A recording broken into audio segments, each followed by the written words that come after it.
Díomh gach duine agus fáilte romh chuig an acáid so chun cuiach chur le mórtharas in bhuanachacht the Inaltóir Éireann. Good afternoon, everyone, and you're welcome to this occasion where we will bring to a close the Engineers Ireland Sustainability Grand Tour. My name is Bernice Doyle. I'm the outgoing chair of the Engineers Ireland Energy, Environment and Climate Action Division, and I will be your chair for this afternoon's event. So just before we get going, a couple of brief housekeeping points. We have three fantastic speakers lined up for you this afternoon, and after that we'll follow with a Q&A panel discussion. For anyone who has questions as we go through the event, we'd ask you to post those in the Q&A section at the bottom of your screen rather than in the chat section. So just by way of introduction, what has this tour been about? What have we been looking to do? This event is the 19th of a series of webinars, which has run from between January and May of this year. And it has been a collaboration of 10 sectors in Engineers Ireland. And that to date, I think we've had 3,000 attendees at the live events, with many others viewing them on the YouTube channel afterwards. Access to the talks is free, not only to Engineers Ireland members, but to anyone with an interest in the area. And as we said, there's a dedicated website and a playlist on the Engineers Ireland YouTube channel where anyone can go and access these talks after the event. So I think what we started here in Engineers Ireland last year, we declared a climate and biodiversity emergency. And we've been building on that since that point in time. So first we published a sustainability framework, and this grand tour builds on that momentum. And really, I guess what we're doing here is what I think we do best as engineers. Engineers are problem solvers. And the climate and biodiversity emergency is the biggest problem that we have to solve in our world today. So with this tour, we've been examining that problem from lots of different angles. We've been looking at it. We've been looking at case studies. We've looked at what's worked well, what hasn't worked so well. And we're building a store of knowledge that others will use in the future. We've been planting seeds over the last few months, and they will bear fruit over the coming years because we're looking at finding solutions to the problems. The webinars have covered a really broad variety of topics, from construction to manufacturing to sustainable energy, the UN Sustainable Development Goals, biodiversity. It's a long list, a great series of talks. But I think the case studies really brought the sustainability element to life in showing these practical solutions that engineers have come up with in how to deal with the problems that they came up against. And that's the kind of skill set and resource and knowledge sharing that's going to be so important over the next decade, and as we head towards our net zero 2050 goals. I think the most striking aspect for me of the series was this creation of linkages within the membership of Engineers Ireland. So not just interdivisional, interdisciplinary, but regional. So there was this collaborative approach across the entire membership. And that's been a major success, which I think Engineers Ireland will look to build on. So let's get started. We have three speakers, as I mentioned. Our first speaker today is Minister Eamon Ryan, and we're delighted to have you with us today, Minister Ryan. He's the current Minister for Environment, Climate and Communications, and also the Minister for Transport, having been elected to the 33rd Dáil in 2020, representing Dublin Bay South as a TD. Eamon is also the leader of the Green Party. And I think just important to note in the context of today's event that Ayman was also the Minister for Communications, Energy and Natural Resources in the 30th Dáil from 2007 to 2011. And that was a pivotal time for the Irish energy sector because that was when we set our targets for 2020.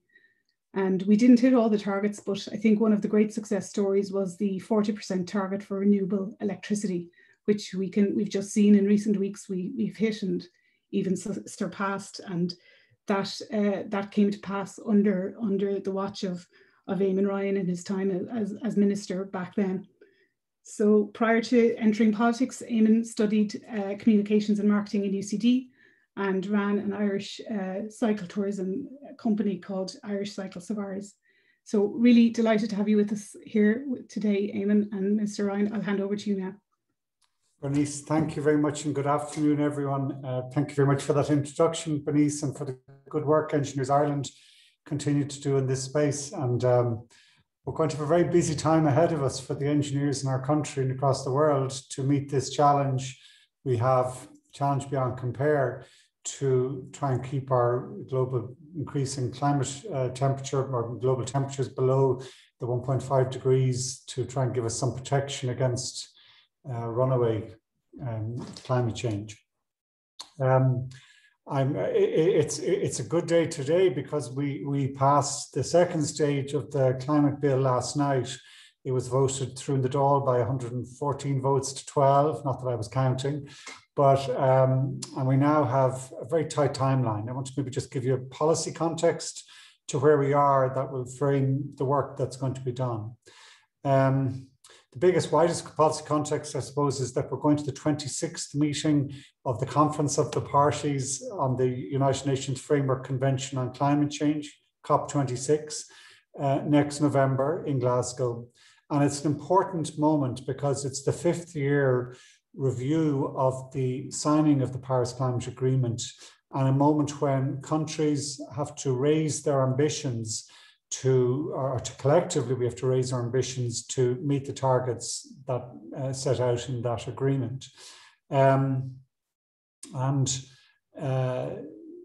not on track. You know, any honest assessment would look to see that the level of scale of emissions reductions have not been commensurate with the risks and challenges.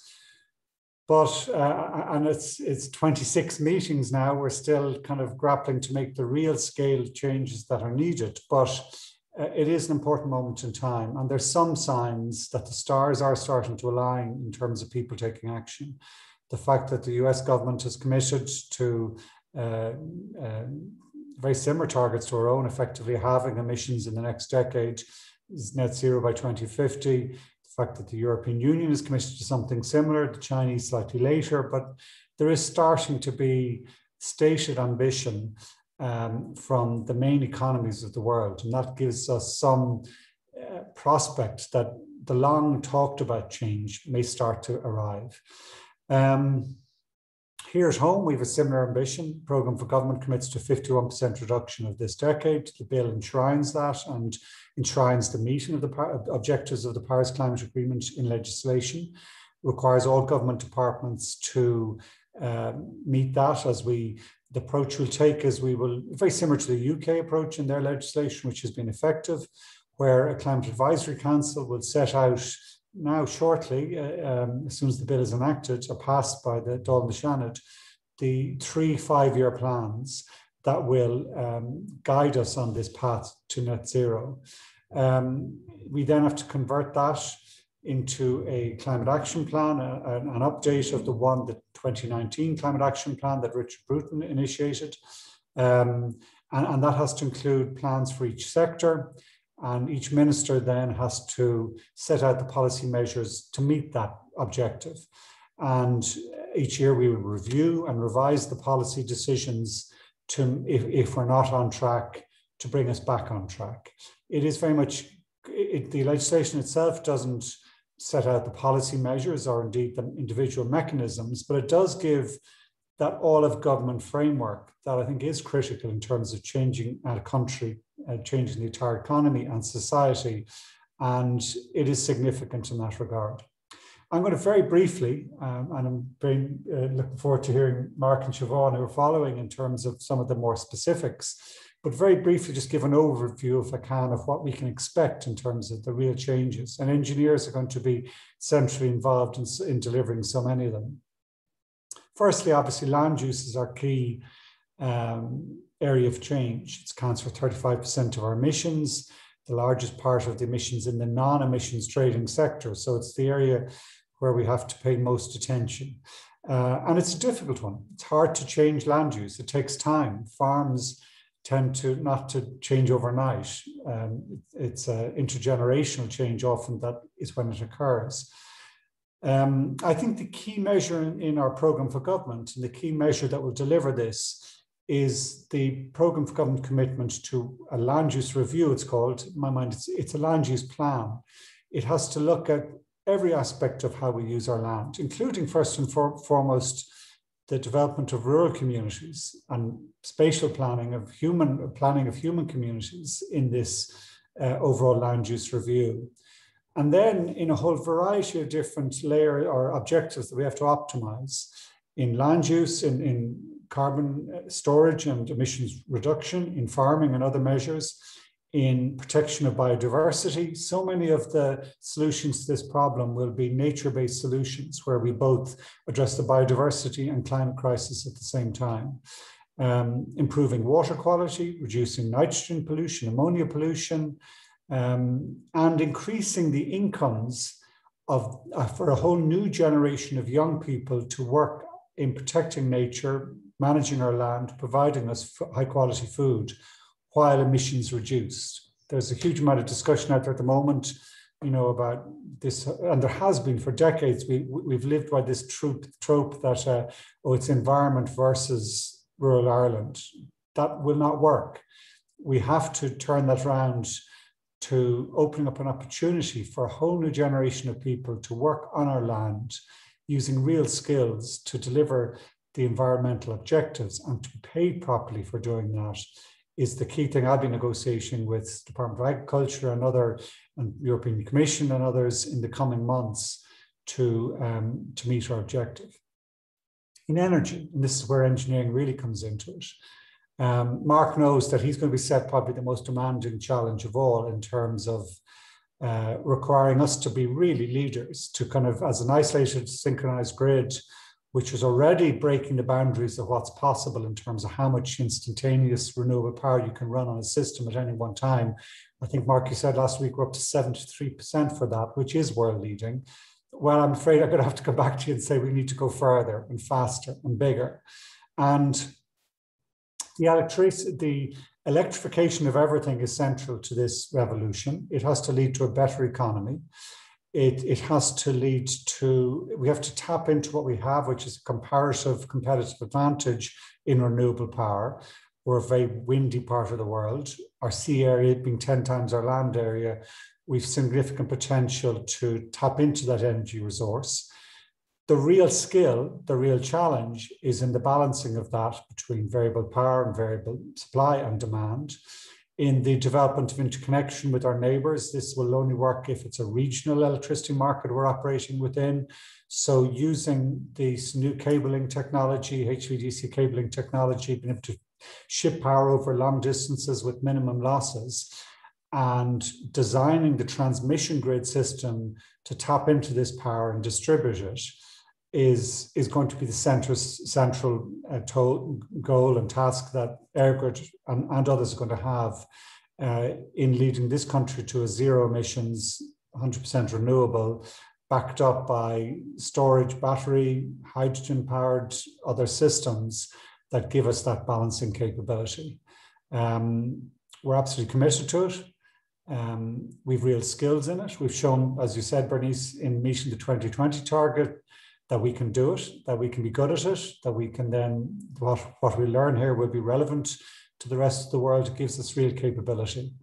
It is not only in the transmission network that we have to get this right, it's also in the distribution network.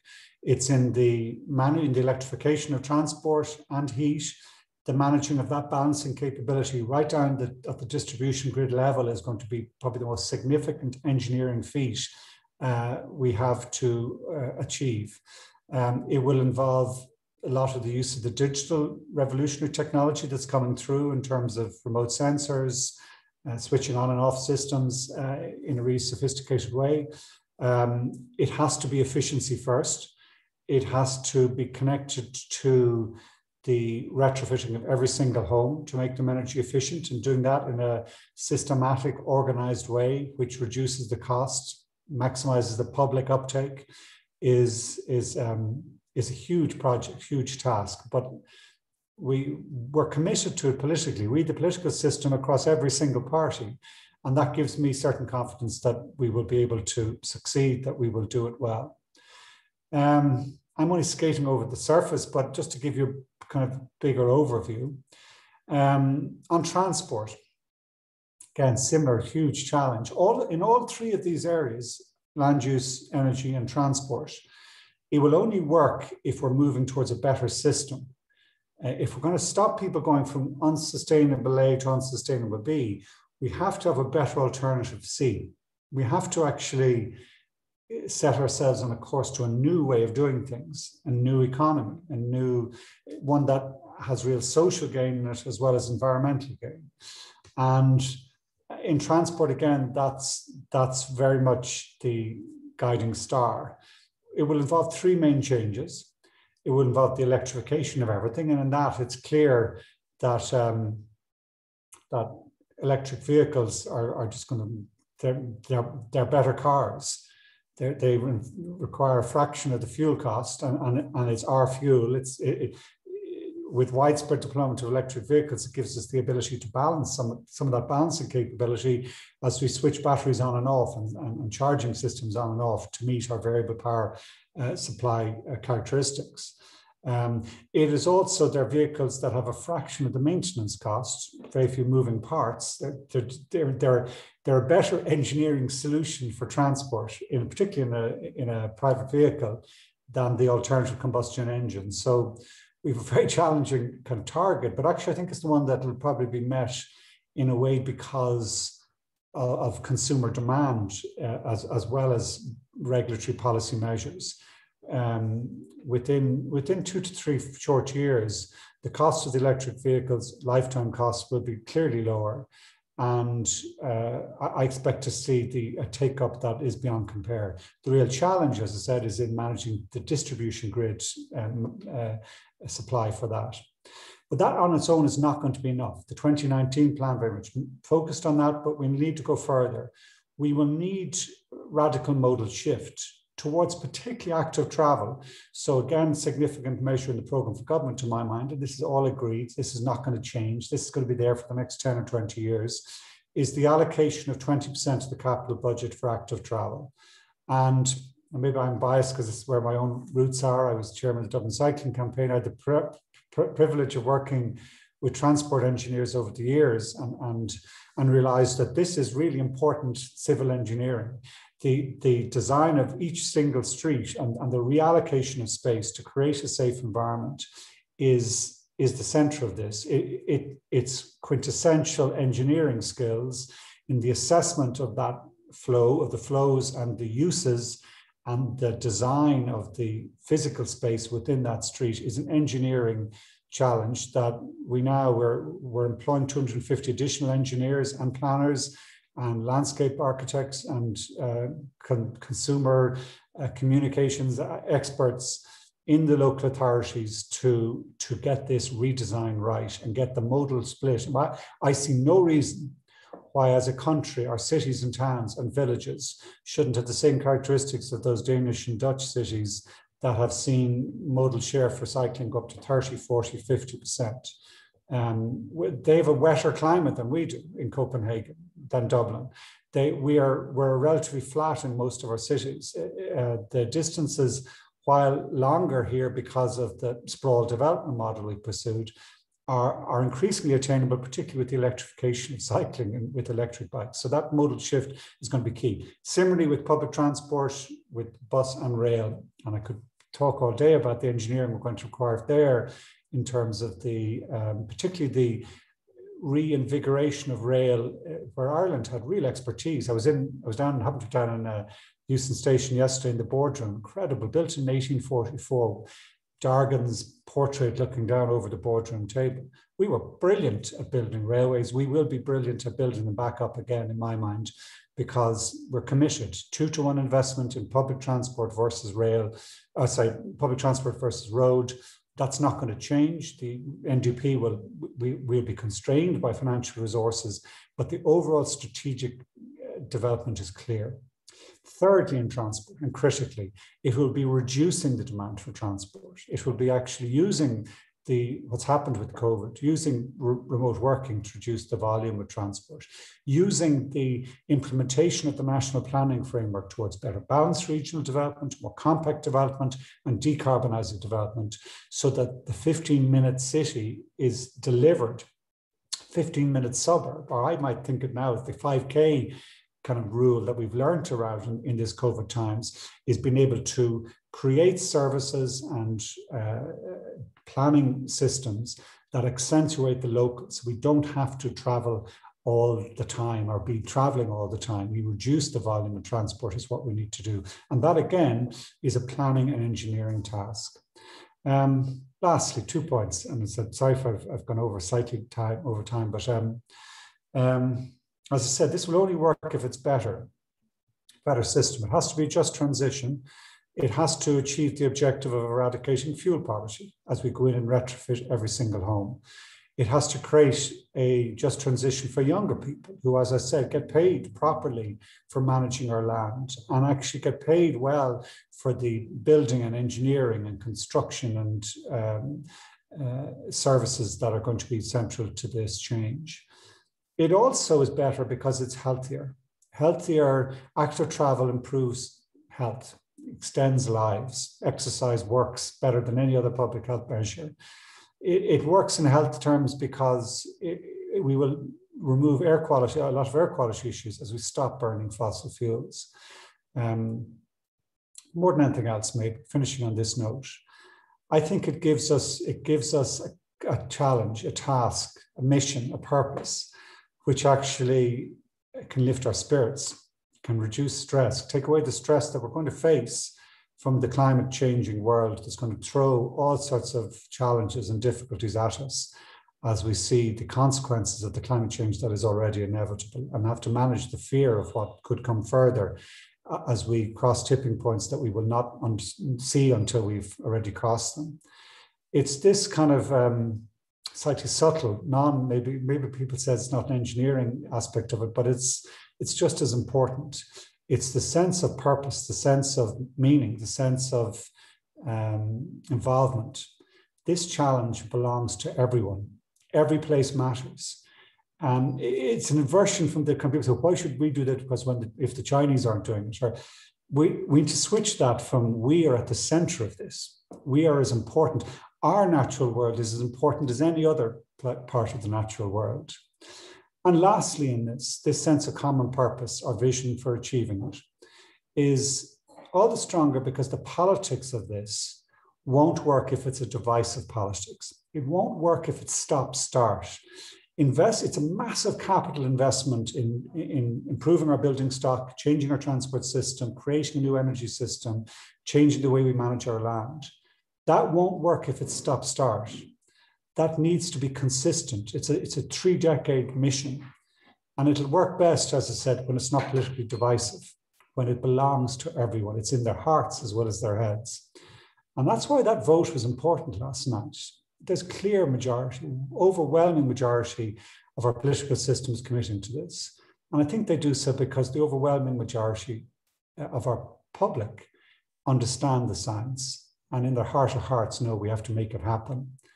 And so that's why when I go to Mark Foley and throw him impossible tasks and say, you're going to have to go further, and we're already the furthest ahead of anyone in this transmission changing system, at least we do it with that sense of common purpose and sense of meaning and inspiration that I think means we will be able to do it. Engineers will be at the forefront. They'll be at the front line, along with our farmers. I'm telling young people now more than anything else, go into engineering. That's how you be the hero for tomorrow. Thank you. Thank you, Minister Ryan. That was fantastic. And I do think that that vote last night is a real watershed moment for Ireland. It really feels like we're starting to reach that point of holistic joined up action across society, which is great to see. So I'm not sure if you'll be able to stay with us for the full event. Hopefully you will. We have a Q&A panel at the end. And also just to note that Engineers Ireland is beavering away with a response to the Climate Action Plan consultation for next week. So I'm sure you'll be getting lots of ideas in there as well. I'll be here for the panel. I look forward to it. Great, thank you. So moving on, next up we have Liam Ryan, who is the Chief Innovation and Planning Officer with EirGrid. And EirGrid have just are in a consultation process at the moment called Shaping Our Electricity Future, which is open, I think, until mid-June. And it's a really far-reaching, wide-ranging consultation on how to deliver on the targets for 2030 and beyond in the electricity sector, and this concept of a further revolution rather than evolution in our electricity grid. Liam, prior to his role as Chief Innovation and Planning Officer, held what I can only describe as a breathtaking array of senior key positions within EirGrid, Director of Grid Development and Interconnection, Head of the ISEM Market Transition, Head of Transmission and Engineering and Maintenance, and other roles. Prior to his time in EirGrid, Liam came from a manufacturing background with senior roles in Hewlett-Packard. He studied mechanical engineering in Trinity College Dublin, where he is a chartered engineer and PhD also, and holds a master's in mathematics. So great to have you with us, Liam, and I'll hand over to you now. Bernice, thank you very much for the opportunity to be here with you today. And it's you know, and what an apt topic to be discussing right now: engineering sustainability into public policy, and looking forward. And I'm really looking forward to discussion this afternoon. In Ireland, we're very fortunate to have a visionary as Minister Ryan, placing climate at the centre of policy. And it's great that we all actually have that single vision of where we actually want to go. And by introduction, EirGrid operates the power system on a 24/7 basis across 2 jurisdictions on the island of Ireland, thus ensuring people have electricity at all times. And Ireland is responsible, and EirGrid is responsible for planning the power system for the future. And our planning time horizon runs to decades. And as Minister Ryan actually said, Ireland is a world leader in renewable integration, namely onshore over the recent times. And as recently as in the last month, we reported that we achieved 43% of all our electricity came from renewable sources in 2020. That's a huge achievement that the ecosystem has delivered in Ireland. And it bodes me with confidence that we will continue to deliver the ambition that Minister Ryan and the government has laid out in front of us. As recently as March of this year, we signed off on our capability to operate the power system where 70% of our instantaneous electricity comes from renewable sources. And we are one of the world leading countries for actually being able to do that. And we expect that we'll be able to have, by the end of this year, 75% of our instantaneous electricity will come from renewable sources. And that's key in the journey to moving towards the 2030 targets, where on average we will need 70%, at least 70% of our electricity coming from electricity sources.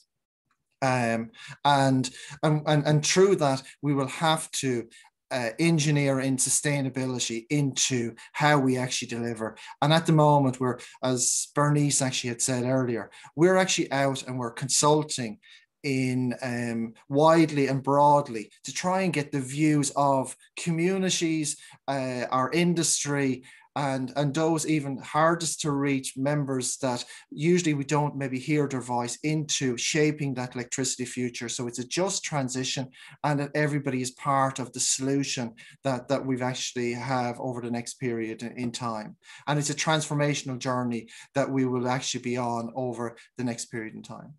To meet the 2030 targets of 70% of our electricity coming from renewable sources is a whole of system challenge of significant proportions across 3 dimensions. And I will elaborate on those 3 dimensions now. Firstly, on the right-hand side, the total system demand for electricity is expected to go up to 50%, primarily driven by data centers, but also, as Minister Ryan actually said, the electrification of heat and transport through electrical vehicles and heat pumps into homes are going to be really critical over the next period in time. And secondly, on the left-hand side, the generation portfolio is changing dramatically. As fossil fuel plants exit the system and the fleet of renewable generation increases by between 100 and 200% through the continued investment of onshore wind, new solar generation is now becoming part of the mix, and a major new industry centered around offshore wind generation is coming towards us at speed, which is brilliant. And thirdly, EirGrid occupies that space in the middle, completing the jigsaw puzzle, if you like, and delivering a key balance across three key areas that we're trying to actually get a balance across. And that's the market, which is the electricity market, making sure that third parties can invest, also making sure the prices are not too are affordable for everybody in society, and how we actually operate that power system is going to be really critical. And grid development, how we actually build out the appropriate infrastructure to meet the needs of what we actually need to do. And today I'm going to focus just on the grid element for today's particular discussion. So to transform the power system, the government, as Minister Ryan has actually said, has asked us to say at least 70% of our electricity will come from renewable sources by 2030. And we know that there's going to be more ambition, and there is more ambition to make sure to hit the zero net carbon into the future as well. And therefore, we need to transform the grid so it carries more electricity than it ever has done before. And most of that power will come from renewable sources. The questions that we're trying to actually answer is, what is the optimum balance for the renewable technologies? Where should it be when we look through the lens of the necessary supporting grid to actually make it actually happen? And we know we need to get at least 10 gigawatts of additional renewables onto the power system on the island of Ireland by 2030. So the grid is what actually holds it all actually together. And shaping our electricity future is designed to answer these questions and ensure that we're delivering a sustainable, secure and reliable power system out into the next decade and beyond, so that we can continue to have that investment into Ireland to aid the sustainability discussion and to find the optimum grid solution. We have distilled a major piece of work that we've done over the last 18 months, and a lot of the engineers back in EirGrid has spending a huge amount of time thinking around this, but working with our environmental engineers and working with our communications people about how we bring this to life and be able to explain in an accessible way to the industry and to the wider communities. And we're bringing forward 4 approaches to how we actually develop the grid. And I'll talk to those in a bit more detail in the coming slides. And the 4 approaches are very different, but they're not fully mutually exclusive. And it's we're not going to just pick on one, and we want to get the engagement from the widest community to understand that we're delivering for society. And in the 4 approaches will require significant grid investment. There isn't going to be any easy options, but look, we want to build the best grid that we possibly can. Most of the country will actually have some level of infrastructure that we will need to put into their areas. So therefore, we need to actually have this engagement now. But it's really figuring out which option is the best option for delivering the 2030 targets. And what we expect is, when we've had the engagement since the 8th of March, so we're roughly about halfway through. And the consultation, we expect that after that consultation, the final roadmap, if you like, to get us to 2030 from a transmission grid perspective will be a blend of these 4 approaches, which I'll talk to now in the next few slides. So the generation-led approach. This involves government policy informing where electricity generation will be, where clean electricity generation will be located, particularly with reference to where demand for electricity is high. So we're putting clean generation close to where our demand is most. And as you can see from the map, this will drive a more offshore wind generation close to the major cities. And that aligns with government policy of 5 gigawatts of renewable sources in the Irish Sea. And therefore we'll need some onshore, but we will need less less transmission infrastructure to be built on the island to deliver the targets that we're actually doing. To deliver the 2030 targets in the time frame that we actually have, we expect that we can build between about 35 and 40 transmission projects during this period in time. And in this scenario, or this approach, we're seeing 38 projects costing about 0.7 of a billion. And we believe this is highly successful. And again, here we're seeing the renewables being mainly offshore on the East Coast to deliver the targets that we're actually looking at. Approach 2 is called developer-led, which is the current approach, which has served us well in getting us to the 40% renewables target and beyond on the power system last year. So we continue to connect new sources of renewable generation in locations where developer requested, and we then reactively build the power system to meet those needs. And this will create a need for a lot of grid infrastructure projects, and we believe that that cannot be delivered in the 2030 time horizon. And this approach would require 77 projects. And as you can see from the map, the blue map, there is, in the small map of Ireland, we see that we will need infrastructure in the northwest, in the southwest, and in addition to the reinforcements around the Greater Dublin region. And we believe this is not likely to succeed, but we wanted to make sure that when we're out and we're talking about it, that people understood why we were trying to change or re-engineer the approach that we actually have that was successful up until now. And then we looked at another option, which was looking at technology-led. And as Minister Ryan actually said, is looking at what more radical new technologies could we put onto the power system, which would normally be used on a power system, and that would normally be deployed on offshore wind farms, where more large volumes of electricity across the country is being moved. So in this scenario here, we're actually taking high voltage circuits, which are the 2 yellow lines on the map showing, and we're moving power from the west to the east. So we're moving it from Donegal into Dublin, and we're also moving it from the Mayo down to Moneypoint, and then utilising the existing grid from 400 kV lines from Moneypoint up to Dublin to move that power. In this scenario, we expect that it's 46 projects in and around 1.5 billion will be actually needed. And it is significant projects when you're building high voltage direct current type of infrastructure. And we believe the timeline is going to be tight. We believe it's challenging, but we believe it can be completed in the time frame that we're actually looking at. And in total, it's 46 projects that would be required in this approach. The next approach that we looked at was a demand-led, and this is a very kind of unique and a novel way of looking at it. And it would involve government policy informing where large demand users might be located, particularly with reference to the strong grid infrastructure and the renewables in those areas.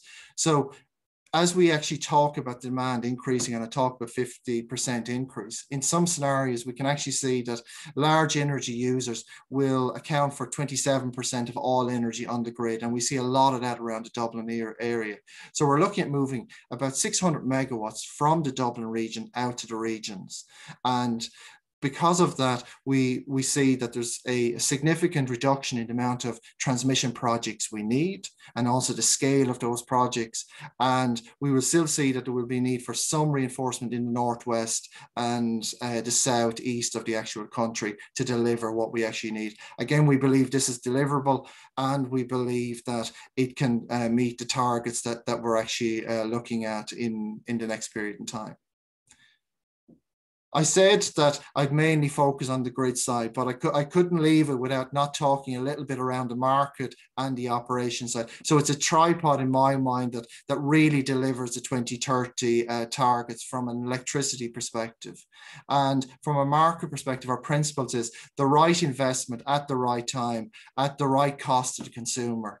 And we will need to evolve the capacity market, the energy market, and the supporting mechanisms to make sure that we have the right market with the right investment signals at an affordable price. And at the same time, one of the key things that we are really, from an Ireland Inc. perspective, really world leading on is our operations. We actually operate the power system with 70% and moving to 75% of our instantaneous power coming from renewable sources. And we're going to move that to 95% over the next period of time. But we need to make sure that the overriding goal is that to ensure the security of supply remains secure and reliable through this transition as we move out through the decades. We cannot achieve this on our own, and it's a huge ambition, and we need to make sure that we have the support and winning the hearts and minds of all communities. As Minister Ryan actually said, that this is, we're delivering for the communities and we're delivering for the future generations. So it's really important that we actually have all the stakeholders pulling together and making sure that we have the communities and the political domain all moving together in the same direction as we actually move forward. And to do that, we have launched the shaping, which I mentioned earlier, and we have got really positive feedback from all the measures that we've talked about. We've actually had at least 4 or 5 engagements across the country every week since the 8th of March. And we want to make sure that this new approach and a new way of actually looking at the power system after 2030 really gets everybody's involvement. And we're very fortunate to be working with the likes of Rural Link to hold those host workshops for us, also Chambers Ireland. And we had a brilliant session with the National Youth Council of Ireland, which really opened our eyes into new things and new ways of how we should be looking at the power system of the future. I'm going to conclude because I'm very conscious of time, and I'd like to summarize the messages as follows. The enhanced grid and generation using renewables is at the center of our approach, and we're very much up for the ambition of meeting the 70%, at least 70%, and moving beyond it. This transformation is significantly, and it's going to impact across the country of Ireland, and therefore we have a real opportunity to really build on what we want and what we really value as a country. And that the engagement process is trying to reach out and make sure that everybody's voice is actually heard and there's nobody left behind in relation to the transition that we're trying to do is to be just and take everybody's into account. And sustainability is really at the center of what we're actually trying to do. Thank you, Bernice. I'll hand it back to yourself. Thank you, Liam. And yeah, I think the consultation process is busy, and it looks like it's been a really fruitful process for everyone involved, and great to see the level of engagement with different sectors, which I haven't seen to that extent before. It is really a positive development. Yeah, just to note that we will have a more detailed event on this consultation with 3 speakers from EirGrid next Monday evening. It's details are on the Engineers Ireland website, just for anyone who wants to hear more detail on that one. So thanks for that, Liam. Moving on then to our final speaker for this afternoon, it is Siobhan Kennedy, and Siobhan is an elected member of the Engineers Ireland Council and a member of the Western Region Division of Engineers Ireland, and really has been one of the driving forces behind the Sustainability Grand Tour. So she's going to give us a review of the Grand Tour and some of the topics that were covered. So over to you, Siobhan. Thanks a million, Bernice. I'll just get the slides shared here now. Perfect. Yeah. So thanks, Bernice, for the introduction. I'm really delighted to be here today representing the fantastic group that's been involved in organising the Sustainability Grand Tour over the past few months. Just a small bit of background. So in June last year, Maurice Buckley, President of Engineers Ireland, put out a call to the sector chairs looking for projects to support national recovery and with a focus on collaboration. The Sustainability Grand Tour was one of 3 projects selected under that, and it came from really a need to recognise the importance of addressing the climate and biodiversity crisis, but also how do we look to rebuild society in a sustainable and resilient way post-COVID. We've had 18 events between January and May with speakers from Ireland and internationally. It's provided an opportunity to look at the role of engineers, which I think Eamon and Minister Ryan have discussed brilliantly before me. But also we had lots of case studies with practical examples, and we've had a lot of positive feedback about how important that was for understanding how engineers can either replicate those projects or look at sustainability within their own work. And just to highlight that we've had over 5,500 attendees or views on YouTube of the seminar series, so it's been hugely well attended, which is brilliant. This just shows you the summary of the 18 events under 7 different themes, and so my presentation today will be structured around those themes. And also that all this will be on the Engineers Ireland website under a dedicated web page, so you'll be able to go and access all the information related to the tour anytime, which is great. Yeah, so Bernice touched already on the kind of idea of collaboration behind the sustainability tour. This slide really just shows all the regions and societies and divisions that have been involved and all the collaboration internally within Engineers Ireland. But that's also led to increased collaboration externally with a huge wide range of speakers that have been involved, and how that's extended to such a wide audience. So the first theme that I'm going to talk about is transport and sustainability. We might just give Siobhan a minute. She's probably just trying to get back online. Bernice, would you like me just to take 1 or 2 questions while we're waiting, perhaps? Yeah, actually, let's do that. Yeah. Okay. So I might start off. This question is actually addressed to the Minister, but I believe Bernice might have a response already. So it's, could the Minister comment on the omission of engineering from the long list of areas of expertise that the new climate bill requires to be represented on the Climate Change Advisory Council? Yeah, I'll leave that, Ayman. Thanks, Bernice. Yeah, no, it's a good question from Barry, I think, back home, isn't it?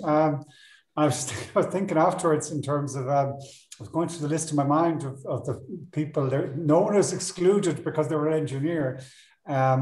We do a variety of skills, but I didn't want to be specific in terms of saying someone had to have an engineering degree or be a member of the Institute of Engineers or any other that sort of level of drilling down. I think there are people.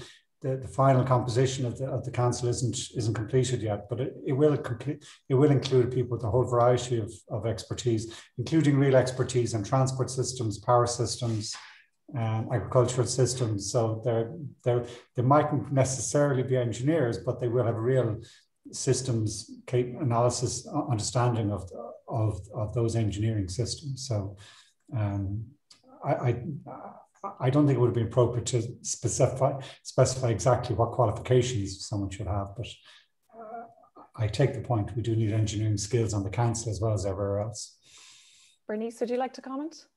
Yeah, I think it's something that maybe we had raised in our feedback back through the department on the climate bill, that we would like to see. I think probably a more specific inclusion of the engineering profession. You know, we do think it's a central role to what we do over the next decade, and it is going to be really important, acknowledging the fact that there may be engineers on the council in the various other designations to the different areas of expertise, but it's something that we think is really important to have that representation there. Thank you. The next question, I guess it relates to transport area, and somebody has said that they're concerned as to human cost and the somewhat questionable supply line for material commonly used in storage battery, cobalt in particular, and issues of perhaps, you know, slave labor and that. So I don't know if there's any comments, just I guess, you know, that's the Minister would like to make with regard to transport and any kind of negative impacts on battery production. We do have to make sure that the materials used in these batteries, not just in electric vehicles, but in our phones and a whole range of other applications, are from sustainable sources. Just one thought on it. I remember 15 years ago now, I remember meeting some of the seniors in Japan and met the top engineers in Toyota.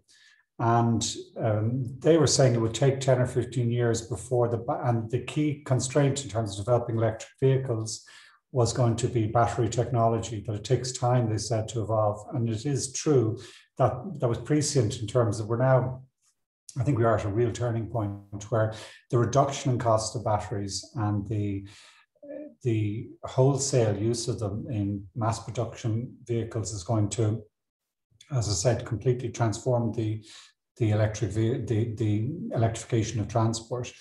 My understanding, I mean, and you can always refer to as the likes of Bloomberg New Energy Finance or others where you'd go to for kind of best assessment in terms of not just cobalt, but also lithium and other materials. Is there sufficient? And from what the papers and analysis I read, we will have sufficient.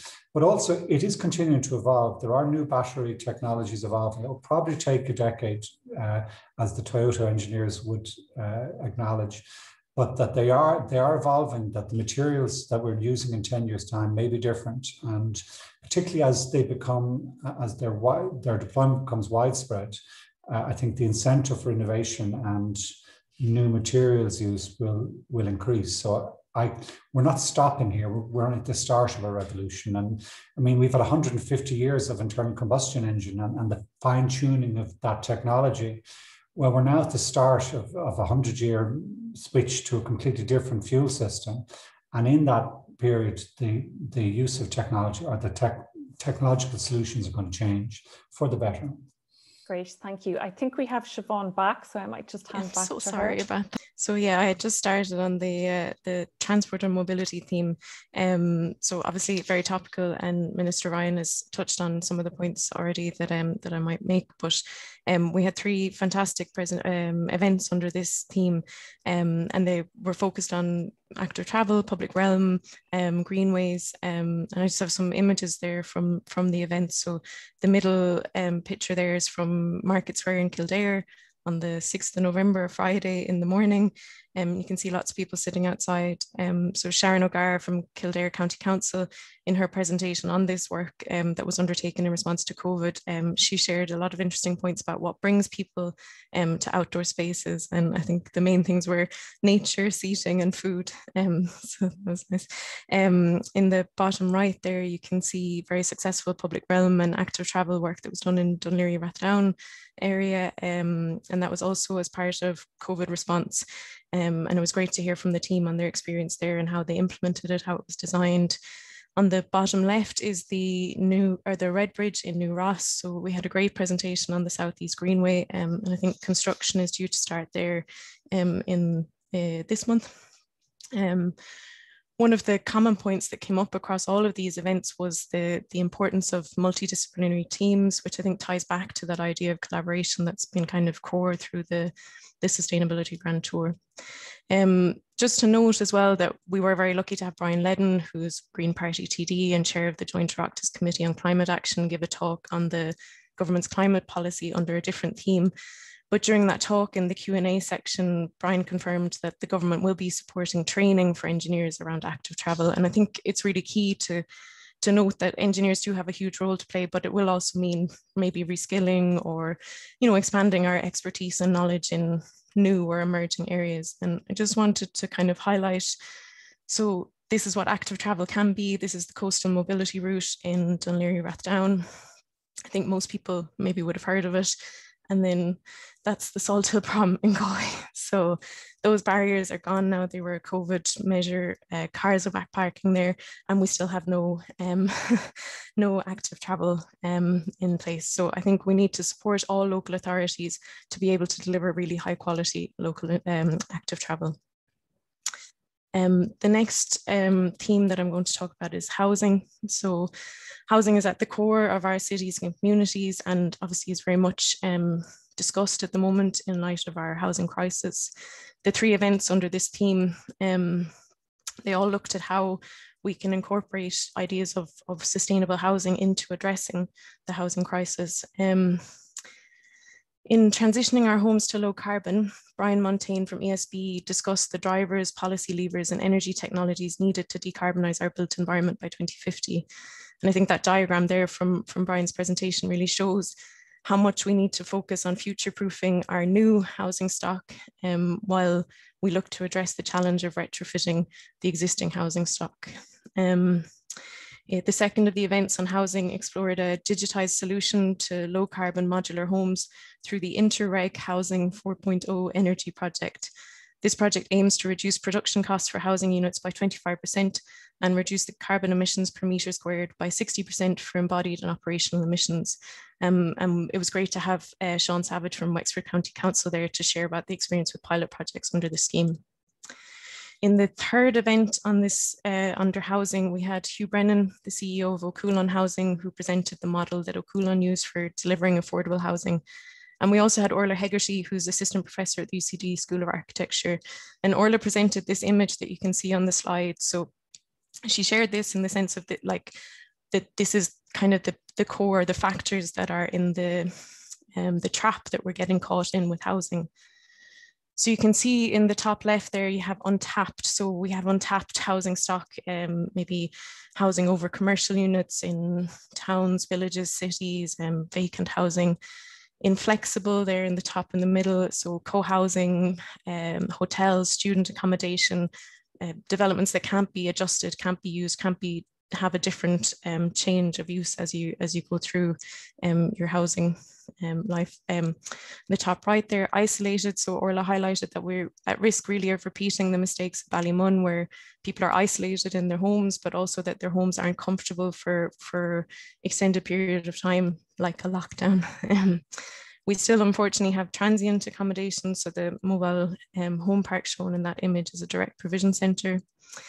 And then key at the bottom there, you see unsustainable. So if we look at the unaffordable high-rise developments, so Orla highlighted in the presentation that the average rent in Dublin is around €1,700 per month, but that this is cheap compared to what the investor build-to-rent developments are delivering. There has been a lot of focus in the media and the Dáil on the role of investors in housing in recent days, and with many pending applications for very, very large developments of build-to-rent accommodation, we could be looking at more of the same. The knock-on effect of these unaffordable developments is this sprawl pushing people out of cities, which leads to the inefficient, car-dependent situation that we're in. So Orla stressed that we need to abandon the shoeboxes, which you see there in the centre. And she also presented a comparison of high-rise developments in Birmingham, which are not very livable versus livable communities in Netherlands with mid-rise housing and still very dense, but much more livable, much more appropriate. So it's worth looking back at that. The next theme is the Sustainable Development Goals. So the SDGs underpinned the whole tour, but there were two events that were kind of heavily focused on them. The first was on the 4th of March. It was the World Engineering Day for Sustainable Development, and we marked the day with a panel discussion on the contribution of engineering to climate action at home and abroad. Speakers included Brian Ledden, TD, and also Emma Brown from Engineers Without Borders, and representatives from Engineers Ireland. The other event under this theme was a presentation by Dr. Cara Augustenberg. She provided a very powerful picture of why climate action is urgently needed and the hugely important role that engineers could play in tackling climate breakdown. She also highlighted how we can use the SDGs to show how projects are contributing to justify projects. She gave an example in Denmark of where SDGs are used as part of project analysis to determine which options are most SDG friendly, let's say, and then that's part of the selection. She presented the slide that, or the image that you see on the right of the picture there, as what future Ireland might look like, including reforestation, zero waste towns and cities, offshore wind, safe cycling infrastructure. And these are all areas where engineers have a huge role to play. The next theme is energy. So we looked at it in terms of energy within industry and energy within community. And we had 6 events altogether, 3 under industry and 3 under communities. It was a huge, very wide selection of topics covered. In the top right there, you can see the Loughree power plant. So there's a very interesting session on a technology cluster study that was carried out as part of a just transition for this area. In another event, we heard from SEAI about their Sustainable Energy Communities programme, which uses a bottom-up approach to empower communities throughout Ireland to lead the decarbonisation locally, but also more widely.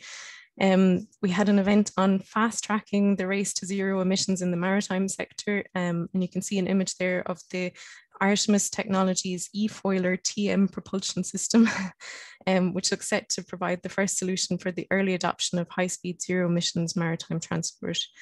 We had a session on energy efficient design where FDT provided examples of how they've used the IS 399 methodology in the dairy industry, pharmaceutical industry, and even with Guinness on a new brew house. In another event, Dennis Dineen from SEAI discussed energy usage statistics in Ireland, and I have a small image there in the bottom right of the slide from his presentation, just showing the kind of emissions from transport, but also how they're growing. And in that same event, we had Thermo King in Galway present their Advancer project, which looks set to revolutionise freight transport, as the Advancer will reduce fuel consumption by greater than 30% and CO2 emissions by greater than 50%. In another energy event, Roadstone examined the future of construction, product certification and innovation for a sustainable future from a construction materials producer perspective. The next theme then is sustainable living and protecting biodiversity. So in the event on sustainable living, we were very lucky to hear from Eamon Delane, who has gone on a personal journey in terms of his own sustainable living, and he shared about his experience with solar PV. There's a lot of discussion around homeowner microgeneration, which I imagine will be a topic for much further discussion as the government's in the process of looking at schemes for that. On the topic of biodiversity, this was kind of an example of collaboration within the collaboration. We had a smaller group within the main organising group that set about to have a number of consultations with organisations and experts on biodiversity in order to understand the role of engineers in terms of protecting biodiversity. What are we doing well, and what do we need to do better, and what do we need to learn about as we know more and more about biodiversity. We had an event on that on the 5th of May, and we were very lucky to have Will Woodrow, who is the Vice President for Ireland of the Chartered Institute of Ecology and Environmental Management, presented that, which was another example of collaboration, and we hope that that will extend beyond the event. The images on the right there are of the Ireland's first green bridge, which was to support bats to cross the new motorway near Cork there a couple of years ago. This is just one of the case studies that was flagged in the Protecting Biodiversity initiative. Now I'm almost finished. So the last theme is policy and legislation. So as Bernice mentioned, there's the Government Climate Action Plan consultation at the moment, and Bernice's division are preparing a submission on that, and we would urge everybody to get in touch with the Energy, Environmental, Climate Action Division if you want to be involved.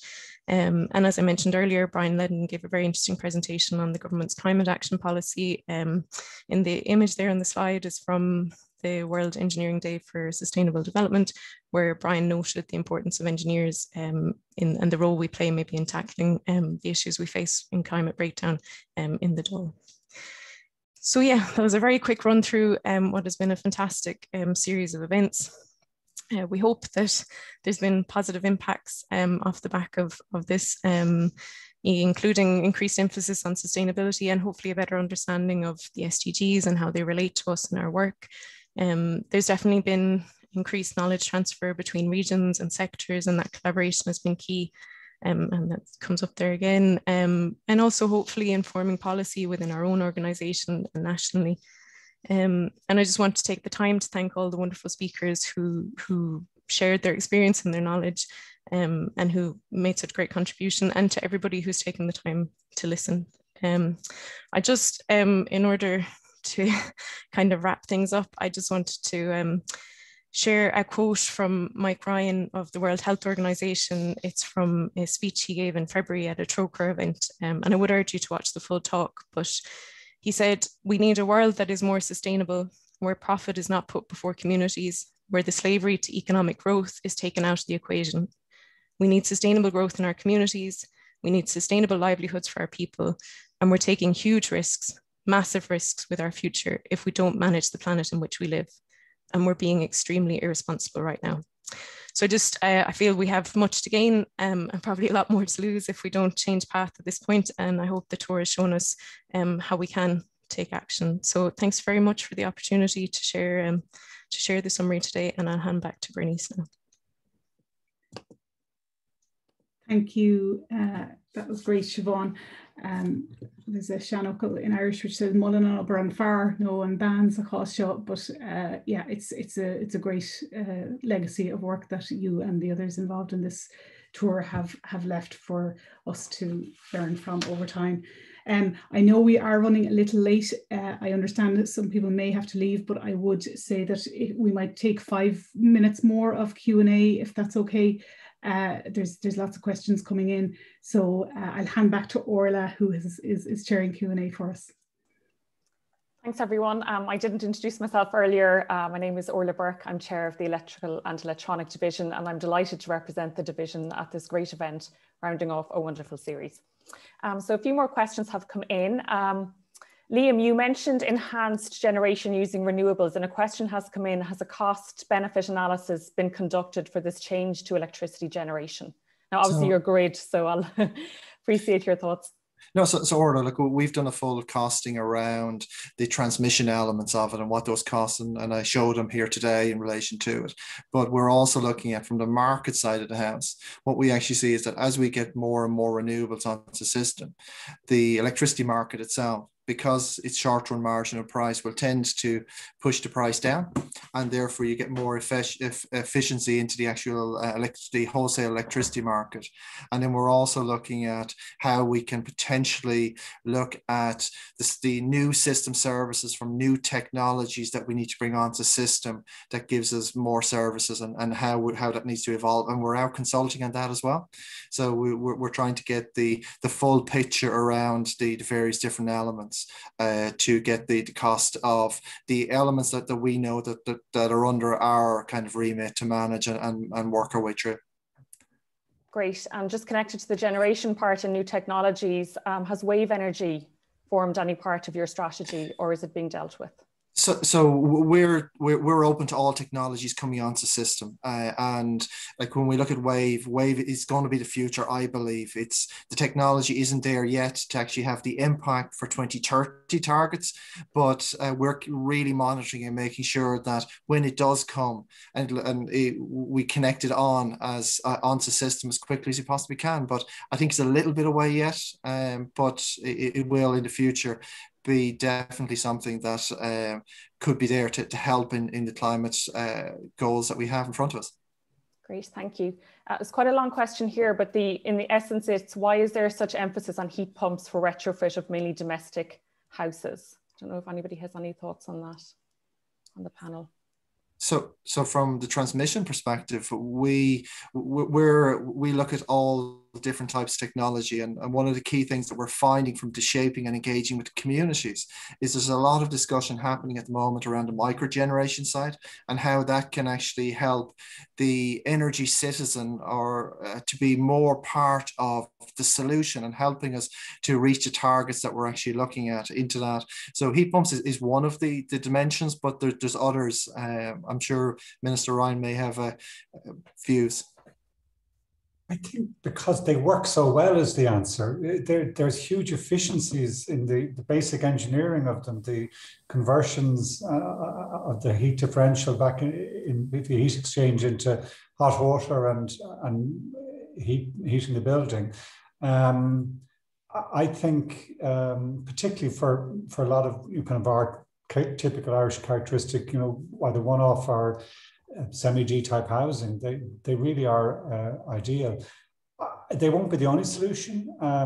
I think there will be a role for district heating as well, and looking at a whole range of different heat sources to waste heat to be able to use in district heating is going to be central.